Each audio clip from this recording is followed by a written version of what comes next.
Okay, so here's the truck you were asking about, the 2005. And I'm in the cab and I'm going to start this truck up. I haven't driven it for probably a couple weeks.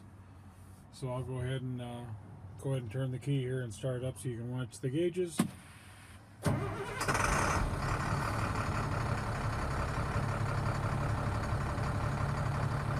we'll let it run here just a bit.